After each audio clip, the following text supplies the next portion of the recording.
За энэ урсдаг зараа ажиллуулахын тулд та эхлээд USB залгуурт залгаад ингээ гэрэл гараад ирнэ. Тэнгүүт та утсан дээрээ одоо ингээд энэ хайрцаг дээр нь энэ QR код байгаа. Энэ QR кодыг зураг авдаг камераараа ингээ уншуулангууд доор нь жижигхэн шар бичиг гараад ирнэ. Шар бичиг гараад ирэнгүүтээ түүн дээр дарахаар заажаараа ийм аппликейшн гараад ирнэ. Энэ LED iPixel Color гэдэг ийм аппликейшн гараад ирнэ. За тэнгуут энэ аппликейшн дээрээ дараад ийм цэс гарч ирнэ. Энэ цэснийхээ энэ нэмэгтээр нь дараад за тэгээд энэ юутайгаа холбогдно гэсэн үг.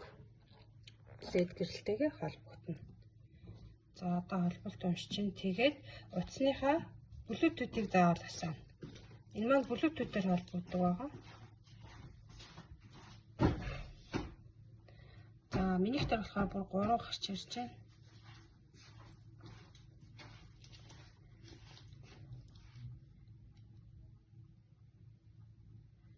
За ямар ч сан голынх нь холбоод үзье.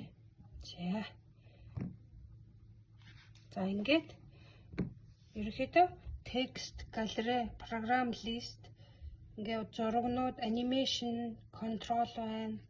За тэгээд settings байна, цаг байна, зураг байна. За хамгийн ихэнд та юу хийх вэхээр галерей руу орж болно. Та юу хүссэн одоо энэ дээр ийм олон сонголт байгаа. Тэг хүссэн сонголтоо тавьж болно. Бүлгэж болно. Мөн энэ hotspot гэх энэ дээр дарахаар ийм нүднүүд гарч ирж байгаа. Тэ олон сонголттой гарч ирж байгаа. За эмож дээр дарахаар эможууд гарч ирж байгаа. Та гоё текстээ бичээд хойно урдаа эмож бас явуулж болно, гүйлгэж болно. За энэ одоо энэ аппликейшн дотроо байгаа зүйлсүүд байгаа. За эндээсээ гараад та юу яаж болно? Текст гэсэн Т үсгэн дээрээ дараад за энд одоо шууд текст оруулж болно. Утасны дугаар, скол, зарлал, зарч юм уу, тэ? За одоо юу гэдгийг дархан